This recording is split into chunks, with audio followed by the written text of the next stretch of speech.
இன்றைக்கி hair wash பண்ணுறதுக்கு முன்னாடி நல்லா ஹேர் ஆயில் அப்ளை பண்ணிவிட்டு ஹேர் வாஷ் பண்ணிக்கலான்னு வீட்லேயே காய்ச்சின எண்ணெயை நான் ஒரு குட்டி பவுலில் எடுத்துக்கிட்டேன்.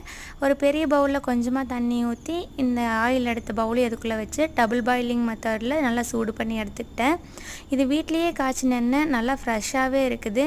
ரொம்ப குளிர்ச்சியும் கூட. நிறைய ஹெர்பல் சேர்க்கறனால நான் போட்டிருந்த ஜடையை நல்லா பிரித்து விட்டுட்டு அதுக்கப்புறம் இந்த எண்ணெயை நல்லா கைக்குழி அளவுக்கு எண்ணெயை எடுத்துட்டு ஃபஸ்ட்டு நல்லா உச்சந்தலைக்கு தேய்ச்சிக்கணும். உச்சந்தலையில் தான் நல்லா சூடாக இருக்கும்.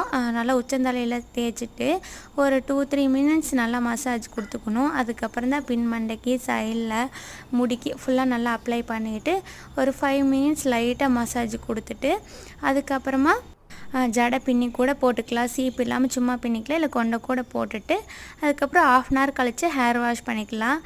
உடம்பு ஹீட்டுனால முடி கொட்டுறவங்க இந்த மாதிரி ட்ரை பண்ணி பாருங்கள், நல்லாவே ரிசல்ட் இருக்கும்.